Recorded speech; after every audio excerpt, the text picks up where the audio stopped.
I had always wanted to be in radio, so for whatever reason, I applied to each station, but they were clever enough to see through my audition that I was a total amateur.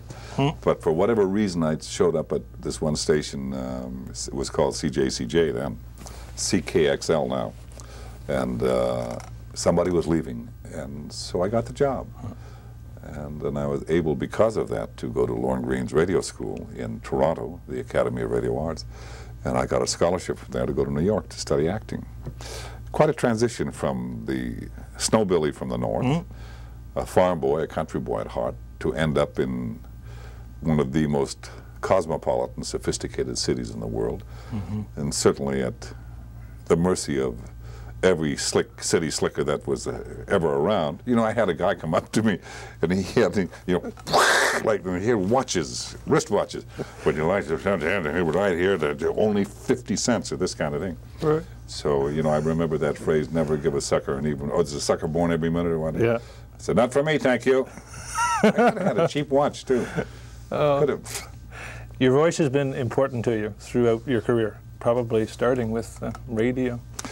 Well, it's very important. You know, it's one of the instruments that you use as an actor. But I didn't speak this way when I went into radio. Oh, no. When I went to MGM and from New York, they had various things available. One of them was a singing teacher. So, you know, I had to prepare for my debut as a singer, where I sang the national anthem of America in Naked Gun, as if you saw the film, you would recall what a remarkable presentation I gave. So, but in any event, I found out, I used to think I was a tenor. You know, you speak like your peers or your parents. And I said, well, what are you going to do? You going to go to the show? Yeah. Well, no, I don't think I will. Well, maybe. And for whatever reason, I was pitching my voice very high. And the singing teacher said, no, see, I think you're a baritone. But eventually I found out I'm a bass baritone. And finally started to speak properly. Along with commercials, you've done a lot of narrations for a variety of documentaries and so on. Documentaries and things. Are you a nature lover? I mean, SeaWorld, but more than that. Oh, yes, I love documentaries. And they have documentary channels now on television, and just have the opportunity to see these programs. And when you see them, you learn things about nature, about the animal, whatever it might be, that you never forget, because it's a visual thing. But the other thing about a documentary is that I think it's a very unusual art form. You can take photography that is mediocre and put really good writing to it and come up with a very stimulating, imaginative program. And you can take photography that's wonderful and ruin it with bad writing. So you can do anything. You have a great deal of freedom, and then of course you have to narrate it properly. And the secret, of course, in narration, generally speaking, is not to be intrusive. You know, to again say the facts and leave it alone so that the audience can pick up as they want. Don't try to make sure that they're getting this particular. It's the same in comedy, where people try to make sure that you know that what you just did was funny. Leave it alone. Well, that's the underestimating That's what Airplane is, the humor, and Naked Gun is that they don't try to, the secret of the way they write, they don't try to tell you what's funny. They throw it at you in such volume that they put up there what they think is funny, and that's all that's important to them, and you have to see it for yourself or find it. That's why when you go back in the second or third viewing, or fourth or fifth, whatever it might be, you generally speaking will find something that you missed on all the previous viewings. You say, I didn't see that, I'll be darned. It's because, and basically speaking, when you do that with an audience, you're treating them with respect.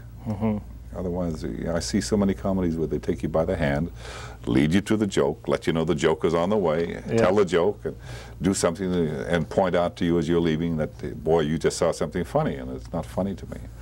It also seems as though with that volume comes the ability to have something that's visual and something that's more cerebral and something that's zany, you know, different types of humor working at once, you know, and so that you're bound to hit everybody in the audience with it. Well, yeah. There's no way to make judgments about humor. I remember in Airplane where they had the you-know-what hitting the fan. I saw that. I talked with Jerry Zucker, and I said, Jerry, with this hitting the fan, I mean, it really. And if I'd had my way at that time, if I could have done it, I would have cut that out. But he said, well, no, Leslie. He says, you come with me to the Bruin Theater down by UCLA on a Saturday matinee when all the kids are there. The kids were in the aisle. They're laughing so hard. And I go to a few charity golf tournaments, and in my travels, some things have become significant to me. And here I get a lot of kids, say, and with the fan went, they're laughing away. And I realized that it had such an impact, and I was going to cut it out. So that's the one thing I learned about. There's no way, just because you think something is not funny, does not mean to say that there are over 1 million people out there who just get fractured by it.